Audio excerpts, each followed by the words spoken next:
they pick up the Paquito. That's right. And sila yung nagbaban ng Zushin themselves. Third ban nila yung Zushin na yun. Dun sa games 2 and 4. And sa ngayon, ang kanilang option is to go for that Paquito. So, this should be the Zushin first pick para sa ONIC Philippines. Makes so much sense for them, of course. Do you go back doon sa Suyu Claude if you're Falcons or Suyu Harith? I think for Falcons, I'm leaning a little bit more towards the Claude here. Claude, all right. Claude Valen. Yeah, they were able to make it work. And plus, I think now I'm more in the mindset of I don't want to give Savero the Claude. Yeah, for sure. So, ang hula ko dito para sa Falcons ay Claude plus the Valentina. Pero meron ding option na may linya din na Claude and Suyu. But instead, it's Claude and Eve. I think, okay, so I think they're realizing some of the early errors or punishes that ONIC has been doing maybe could be answered by the Eve, as we said earlier, with the Kufra. Once Eve hit level 4, and then once Falcons started rotating together, a lot of the ultimates of the Eve actually helped out Ogwen, helped out Kyle even when he would go in for his later entry. So, ang nagiging configuration dito para sa ONIC is kuha na sila ng juggler nila, either Harley or Leomort or Suyu. I'm feeling hierarchy-wise, Harley tapos Suyu and then Leomort. Tapos ang combo nila doon is typically the Khalid. There is the merit to get the Katonkacha or the Kalea, and indeed it will be the Kalea.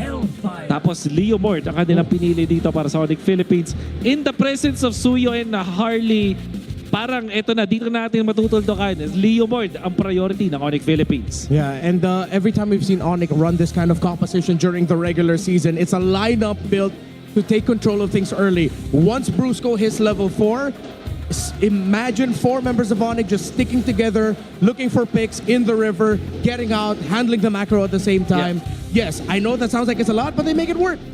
So does this mean Suyo para sa Falcons ngayon, or will they go back to the Fredrin? Oh, actually, yeah. Fredrin is something they might want to consider here because the Suyo is highly punishable here. I think the extra body on Fred will work as long as Ogwen and Flaps heroes can also hold the front line. So they go for the Suyo. Nandito na tayo sa point na tapata na ng damage versus damage from the juggler's position. And interestingly, Falcons can now choose to limit yung mga heroes dito ni Savero. So Moskov and Harith potentially bans para dito sa Falcons. Let them play the hero. They got the usual. With what Kirk did to them earlier on that hero, it's a warranted ban. Oh, so far parang ito yata yung game na masasabi kong in command totally ang Falcons. They don't have to be crafty with Esmeralda kasi wala namang Paquito na available para sa ONIC. Yeah. Although pinigay nila yung Zushin ng ONIC dito, parang prepared sila, especially with the Fusong ban. It kind of tells me that they have a different approach. ONIC will ban the Atlas. Good ban overall. Siyempre, mahihirapan naman yung Zushin at Kalea mamaya kung sakaling Atlas yung mapili dito na Falcons. I think one of the biggest trades here now is whether one of these two will ban out the Alice, Uranus, just so... Oh, wait, no. ONIC doesn't have any room anymore to ban out either, because if ever the Alice ends up for Falcons, then you'd want to just put Kirk on the Uranus there, which would be a good thing in the long run for what Falcons wants to be able to achieve with their lineup. There's the Katot ban. Tingin ko pwede yung ONIC na kumuha ng Sora plus the Sora and Moskov kung sakali.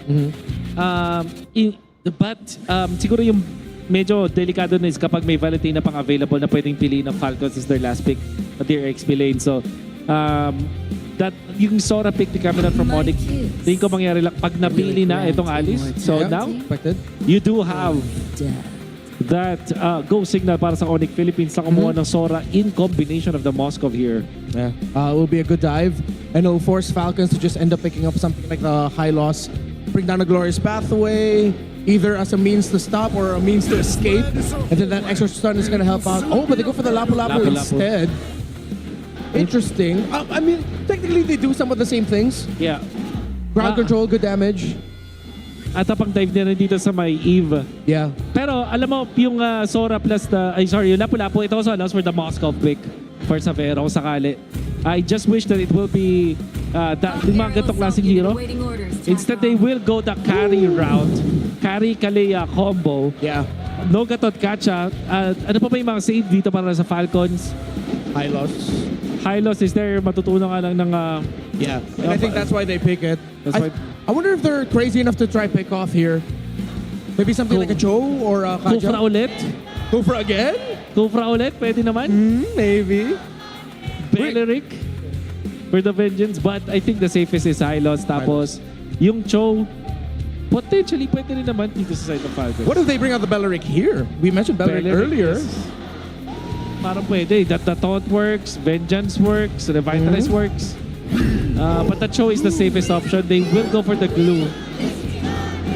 And I think this is the time that I would say Falcons really did have a better draft. Napakasolido ng glue. Although may chance na matunaw siya eventually, pero hindi ganun ka-worth it kung ang pupuhusan ng skill ng isang carry is the roamer.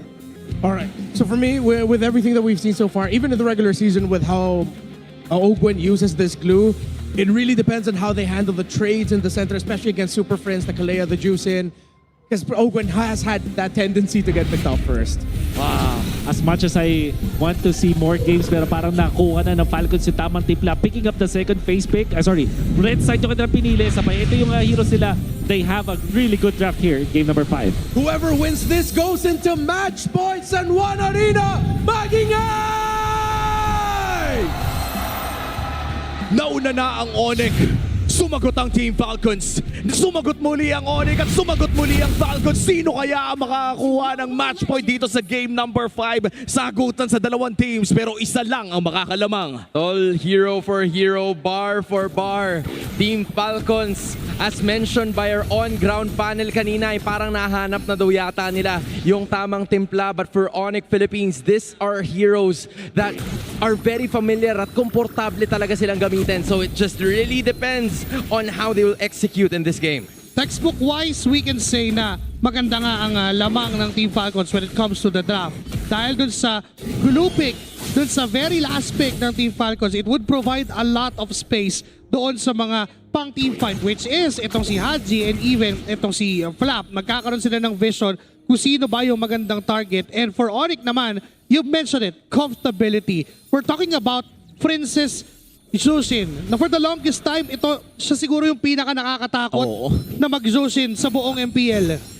There was a time na siya talaga yung naging blueprint kung paano nga ba mag-Zushin. Yes. Nung medyo bago-bago pa yung hero na ito. And now, worldwide, si Zushin ay isa sa mga most played na mages. And now, looking at how ONIC Philippines is playing around this Zushin pick, ay mukhang nilalaro nila ito with very aggressive positioning around this mid lane, around this Lethal Wanderer, bago magsimula itong first turtle fight 25 seconds from now. Yeah, this is just, you know, both teams na talagang nagiging kalmado. Same could be said doon sa game number 4 na nangyari kanina lamang. So I'm just expecting that both teams are gonna be looking to secure yung kanilang mga ultimates bago talaga sila makipagsagupaan. There's 10 seconds bago lumabas ang unang pagong and everybody's gonna be transitioning to that major objective. At mukhang mauuna mag-level 4 dito si Kirk. Kaya naman may expect natin sa ONIC Philippines na sila ang unang makakapwesto around this turtle. Pero lalaban nata ang Team Falcons. Medyo nakahiwalay itong si Haji. Si Ogwen lang ang nakapalibot sa kanilang lahat. Si Kyle at si Kirk ang makakita ang isa't isa. It's gonna be King Kong using that Phantom Steed again. At mukhang magpupulasan na naman ang iba. A Throne of Ruins gonna be utilized but to no avail. It's still King Kong na malinis na makakakuha ng pinakaunang pagong palitan ng skills. It's still ONIC taking it. Napakaliit na differential. Just because nauna si Kirk mag-level 4, yun na yung naging lamang ng ONIC Philippines. With that aggression from that Lapu-Lapu, nagkaroon ng boundaries kung saan lang pwedeng pumunta ng Team Falcons. And if ever na mag-cross sila ng boundary, it's go time for ONIC Philippines to punish every single member of Team Falcons. Dahil din sa damage output and against Super Friends at the middle of everything. At doon talaga natin makikita yung importance ng level 4 sa XP lane. Papalag dapat si Super Marco pero parang hindi na yung pinalagan yung Savero doon. Pero may palagan pala dito sa main lane si Ogwen. Ang first blood. Katulad nung sinabi ng mga panelists natin kanina. Bigla ang nagkaroon ng bawi ang ONIC after taking that first turtle. I think they're regarding to the point na si Kyle ay palaging inaalalayan pagdating dun sa pag-secure ng objective. So it's easier for ONIC to find their targets. Parang automatic na merong Kyle sa likod ng isang Ogwen. So alam nila, okay sige, bigyan na lang natin yung front line and they have the means to do it. I mean, the Kalea, ito talaga yung laro ng isang Kalea. And ito yung hinahanap natin kanina from Team Falcons. That's true. Yung mag-i-initiate, yung mauuna, yung kukuha agad ng target at yun yung ginagawa ng ONIC. And tried and tested na rin yung itong combo na to, yung Kalea and Carry na para bang Kaja Carry pero mas pinaganda dahil mas maraming nagagawa ang isang Kalea sa loob ng ating meta. And looking at the objectives so far, First Blood and First Turtle, lahat ng yan ay napunta sa kamay ng ONIC Philippines at naghahanap pa rin ng bawi ang Team Falcons dito. Ang tanong ay paano nga ba sila babawi? Joshi, anong power spike ng tinitignan natin for Team Falcons? Kailangan nang masecure ni Kyle ang kanyang Hunter Strike or even mag-Sky Piercer siya kung gustuhin man niya. But at this point, wala na sa options yun kasi nahirapan na siyang mag-snowball to begin with. And also, kailangan din makapag-build up. Yes, glowing one coming in from Haji. This is the best priority item para sa mage ng Team Falcons, knowing na nahihirapan silang lumaban kapag sustained na yung team fight. Nakapasok na itong si Flap, si Owen, nilalabas na rin ang kanyang mga anak. Mukhang may papatungan siya habang nagsusone out. Ang iba naman sa mga members dito ng Team Falcons. Flicker para kay Flap, engage Haji para kay gets Kirk, it. pero si Haji makakuha ng pagong. Kapalit naman nun na yung buhay ni Flap at ni Owen, RWM at bibitawan. Kasama na rin ang Blazing Duet, pero to no avail. Hindi nila makakuha ng kill, so it's ONIC taking much of it, but Team Falcons finally getting a major objective. It's a clutch steal mula dito kay Haji. Kung hindi nanakaw ni Haji yung turtle na yon, that would have been a major victory para sa ONIC Philippines. Pero dahil nga nanakaw, hindi ganun kalaki ang magiging gold lead na hawak ng ONIC Philippines. Just a 1K deficit para dito sa Team Falcons. At silipin natin ang ating Infinix in-game equipment. Dahil sa nangyari na yon na makasecure, teka lang. Okay, Kyle survives. And because of that, nakakuha kahit papano ng ilang mga recipe ang Team Falcons onto their core items. But for ONIC Philippines, pinapanghawakan lang nila na kaya naman nilang i-survive yung gagawin ni Ogwen and even ni Haji. Kasi kung tutuusin, kailangan kumonekta ng full combo ni Ogwen para makontain niya yung mga targets doon sa loob ng RWM ni Haji. And so far, parang dumidikit pa rin talaga ang ONIC Philippines sa gumaganang estratehiya para sa kanila. Nabigyan lang ng paulit-ulit ito si Ogwen katulad sa ginawa nila in games 1 and 3. Kanina pa siya nagiging target And kapag sumampa man siya, ilalayo lang ni Kirk. And kaya namang dumash talaga ng lapu-lapu. I mean, pag nag-ulti yan, ang layo ng nararating. And you just got to appreciate yung ikot na ginagawa dito ng ONIC Philippines. Pagkatapos sila dun sa baba, they've slowly carved their way upstairs while Team Falcons was looking for a way to engage. Nakikita natin yung presensya ni Ogwen every now and then, pero tila ba wala siyang magawa because aside from flickers that are still available from the side of ONIC Philippines, marami din sila na doon nakapwesto and it's a sure way to take a turret para sa Super Family. At paparating na rin ang panghuling pagong ng laro na ito. ONIC Philippines sa may hawak ng 2,000 kalamangan at isang buong item ata ang magiging kalamangan nila in terms of the mid lane. Well, elegant gem lang naman, hindi naman na ipapalaki yan at sisimulan na rin ng Falcons ang pagong na ito. Ang huling pagong ay nanakaw ni Haji pero ang ONIC Philippines ay naghahanap pa rin ng paraan na makuha ang huling pagong na ito. Parehas na junglers ay meron ng kanilang mga buffs. Tila nalilito ang pagong sa kung kanino ba siya lilingon. Flap is gonna be touching that major objective pero magre-reset lang yan ng paulit-ulit. Oh, yung 5v5 at bigla ang magkakaroon ng atake si Brusco pero wala siya mahahatak. A-throne of ruin mula kay Flap ay walang tatamaan para si Kyle mabubuhay pa. It's gonna be another attack mula sa rest of the members of Team Falcons pero 1-for-1 ang magiging palitan. Now it's gonna be Kyle engaging once again. Savero's gonna be dashing out. Ogwen left to 15% of his HP pero Team Falcons gets another turtle. 1-for-1 trade at sa Falcons mapupunta. Joshi, sobrang clutch yung ginawa ni Haji doon. RWM to that Tsunami Slam. Wala siyang purify, yes, but he made or he used that RWM for that CC immunity para hindi siya yung mahuli. And then, naipit na sa loob ng RWM ang ONIC Philippines. Yes, na-punish nila si Flap. Pero may counter trade naman ng Team Falcons. They got the turtle and alam nilang kaya na nilang pumalag ngayon. Slowly but surely, hindi na nagmamatter yung sustain ng Surge of Life mula kay Brusco. At kung sinilip natin ating Infinix in-game equipment, parehas ng may 2 items ang gold laner natin. Napaka-importante ng Swift Trinity para kay Super Marco at pati na rin dito kay Savero. At ang pinakamalaking diferensya dito ay si Savero ay nagtungo doon sa corrosion muna plus the golden staff. Meanwhile, for this Claude ay nag-DHS tinest siya muna bago yung golden staff. Ano ba yung diferensya ng naging routes ng dalawang gold laners natin? Para sa carry, para maging efficient, kailangan niya ng maximum attack speed para ma-proc agad yung kanyang passive. And even yung golden staff na instead of 5 attacks, nagiging 3 attacks na lang para pumutok yung true damage. And para naman kay Super Marco, kaya niya inuna yung DHS kasi mas gusto mo yung value ng percent health damage plus yung AoE effect ay nadadamay doon sa DHS. So that is the pathing for those gold laners. Separate ways man,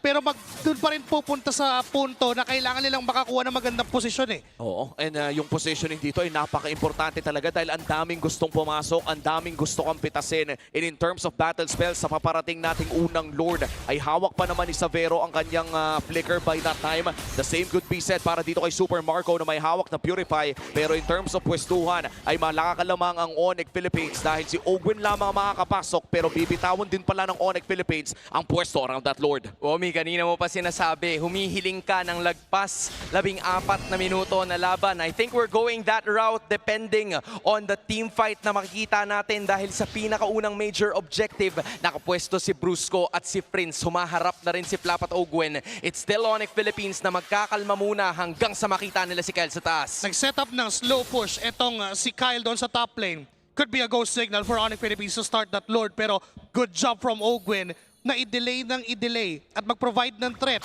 na pwede namang lumaban ang Team Falcons. Now, magpapakita si Savero sa top lane. This is go time for Team Falcons. Ang tanong ay ipo-burst ba nila ito? Mukhang si Super Marco ay wala din sa pwesto. Zone lamang ni Flap si Super Fritz at Kirk pero siya pa ata ang magdadali. Half HP onto Flap at si Ogwin pa rin ang may hawak ng Pixel Brush. Mayroon ding flicker dito si Brusco. Kailangan nating abangan kung sino nga ba ang mauuna na mag-pull ng trigger. Sorry, flicker? Hindi, nag-ano lang naman, tumalon lang naman si Brusco. But both teams are gonna have to make a choice. Magsa-slow push ba sila sa taas o i-blitz ba nila ang Lord na nakikita natin sa ngayon? Simpleng pana lang mula kay Kyle ay magiging sapat na para kahit papano ay makamag-push yung mga minions sa taas para sa Team Falcons. Napakabagal, napakapasensyoso ng dalawa nating mga kupunan with only 100 or maybe pero naman yung pag-atake nila dahil yung Crimson Beacon ay nagamit kaagad. Here's gonna be the Blazing Duet as well at mawawala si Brusco.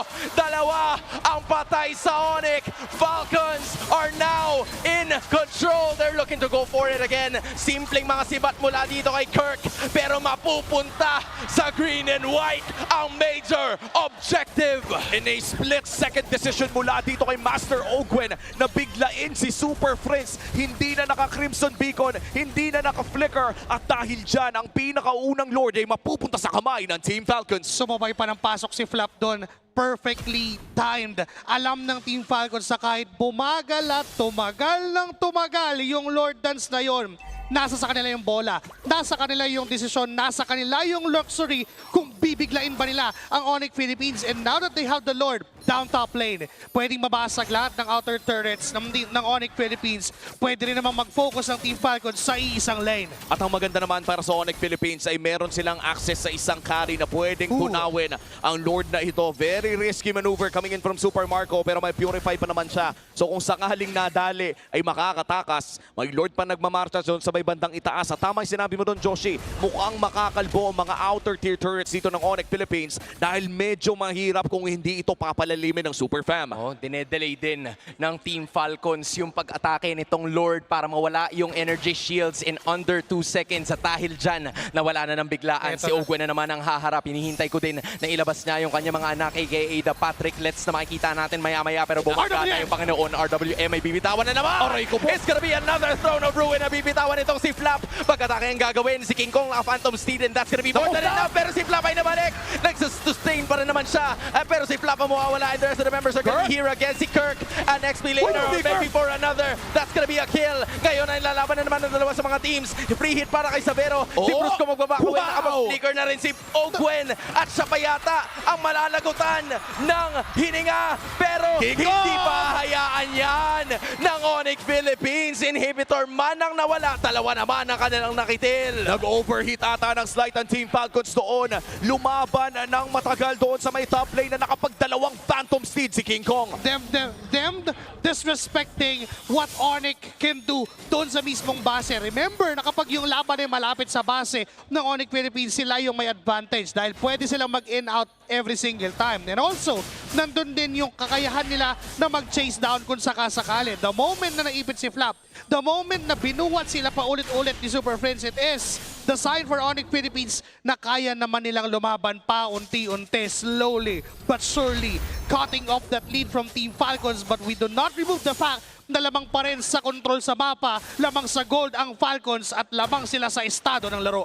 Oo, tsaka makikita natin, no, talagang sinubukan dito ni Kirk na makabagbay ng time. At muntikan pa nga si Savero dito, missing out on that flicker play ni Ogwen. Means na makukuha ang kanyang buhay ni King Kong. At mukhang magta-transition na agad tayo sa susunod na malaking objective, which is the second lord of this game. Okay naman ang pwesto para sa ONIC Philippines dito dahil walang inhibitor turret yung malapit na lane doon sa lord na ito.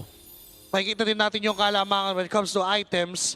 Lamang pa rin si Super Marco ng at least 800 para doon sa kanyang Fury Hammer dahil going same ways. Yung dalawang gold laners going for that Malefic Gun on their very last item, and now for this Lord fight. Slow push, check para sa Falcons doon sa bottom lane. Andoon yung mga minions para makatulong ng bahagya in terms of macro. Basag na rin ang mga inhibitor para malinis pa nila yung trabaho. It's gonna be Team Falcons holding on to a 3.1k gold lead at tila sayawan lang ang ginagawa ng parehas na kupunan dahil iilawan lang ni Super Prince at hahawakan ni King Kong yung Lord. Papatagalin talaga ito ng Team Falcons knowing na lamang sila doon sa baba. Aantayin nilang may magpakita mula sa ONIC Philippines bago nila biglain itong Lord na ito. Makakadepensa naman ang ONIC doon sa may bandang itaas pero hindi alam ng Team Falcons kung magko-commit pa sa baba o magko-commit sa Lord ang Super Fam. Pero ang oras para sa ONIC Philippines ay limitado na. Pero ang target nila sa ngayon ay yung gitna para kahit papaano ay mapareact nila yung ilan sa mga miyembro ng Super Family. Hinihintay nila yung nasa baba na napakatabang minion wave pero ang pag-atake ay gagawin. Mag-flicker si Ogwen para makatakas pa. That's already 1 for 1 in terms of ultimates. A blitz is gonna be done para sa kupunan ng Team Falcons. Anong gagawin ni King Kong? Atake pa rin ang kanilang gagawin pero magbaback away na lang kasi si Kirk nandun na sa baba. At ang Team Falcons playing with their minds para makuha ang objective na to. Every objective is a ticking time bomb for ONIC Philippines. May kakayahan ng Team Falcons na i-set up lahat ng macro, bigyan lahat ng check sa checklist, and they got that requirement. Slow po sa bottom lane. The moment someone shows off, nagkaroon na ng time ng Team Falcons, and the moment na nagmadali yung ONIC kasi kailangan nila and hindi sila naging successful onto taking Ogwen, yun na yung go time for Team Falcons na atin na tong Lord na to. Now marching down top lane, kailangan mag-ingat ng ONIC. Naging tama naman yung desisyon ng ONIC Philippines doon na pitasin na kung sino yung nasa harap, sadyang hindi lamang naging sapat yung damage ni Savero. And as you said, kailangan na nga mag-ingat dito ng ONIC Philippines dahil potentially pwedeng matapos ang larong ito kung hindi sila makakadepensa. Conceal play mula sa Falcons. Ogwen looking for the play. Walang flicker ang glue kaya naman hindi sila pwedeng pumasok ng basta-basta. Hinahayaan lang nila na basta makuha yung mga waves sa bandang ibaba. It's also gonna be the Lord na hindi nila mayu-utilize to the fullest of its potential. Pero ang pakiramdam ko, hinihintay nila yung pangalawang bugso ng mga minion waves na paparating. Si Ogwen na naman ang kanila magiging target. Sasama na naman si Super Marco na makakapag-BMI lamang. RWM ay binitawan na rin. It's gonna be A-OK para sa ONIC. In spite of them losing one inhibitor, they're still holding on to this game. At chip damage lang ang nangyari doon sa may bandang ibaba. Very successful defense para dito sa Super Family. Walang namatay, walang nabigay, at tuloy ang laro para sa ONIC. Agad din nilang nalaman na yung initiation ng Team Falcons would come from Haji. The moment na ilatag yung real world manipulation, yun na yung time ng Team Falcons para lumaban. But them, knowing that, bigla silang umatras lahat. Nakaalis sila dun sa boundaries ng RWM and nakadepensa ng maayos. With them also trying to get Super Marco every time na susubukan niya pumasok with that Blazing Duet, that initial reaction from King Kong, that Phantom Seed, okay na yon. It's looking good for ONIC Philippines. The defense is good. Pero hanggang kailan sila didepensa? And this is still anybody's ball game at this point dahil papasok na tayo sa punto kung saan hindi na rin masyado nagmamatter ang ating gold lead. Yes. Sa ngayon, no, nandito pa rin naman, nasa 51 to 49 pero dagdagan mo pa ng 3,000 yan. Everybody might be on even terms. And looking at our Infinix in-game equipment, makikita natin na ang naghahabulan na lang talaga dito ay ating mga roamers. Medyo malaki ang kalamangan ni Ogwen compared to Brusco in terms of items. Magiging crucial kung Immortality itong pick up ni Ogwen dito sa kanyang 5th item. There goes that Immortality. Meron silang added survivability, may added tapang, may added asim ang Team Falcons. And right now for this Lord, they are putting off a cross-map play. Nakakita sila ng target. It's gonna be King Kong. No, hindi mo nalalaban ang Team Falcons. Delikado kasi maglaban dito eh. Paparating na yung Evolve Lord. Pakiramdam ko for both teams ay magiging maingat sila sa paggalaw around this map. At kung meron mang bibigla, this most likely will be ONIC Philippines considering na meron na ring flicker si Brusco. Dahil kung lalaroin ulit ito ng ONIC Philippines, katulad ng huling Lord, pwede lang pabagalin ulit ng Team Falcons. Willing naman silang mag-take ng risks pero kailangan kalkulado. Lumabas na yung Lord at ang nakahawak doon ay si King Kong at si Marco. Umaatake na naman si Flap, kasama na si Brusco pero hindi niya mababato yun kasi pagkatapos na naman at nakap ng Lord ang kanilang gagawin. Nandun naman yung RWM para magbitaw na naman pero major ultimates ang nabitawan. It's gonna be a flicker lost from Brusco. Ang RWM para dito kay Haji. What is gonna be the key para sa dalawang teams na makuha itong Lord? Aantayin natin kung sino nga ba ang maiinip. Si Super Marco na naman ang hahawak ng Lord na to. Si King Kong naman para sa kabila.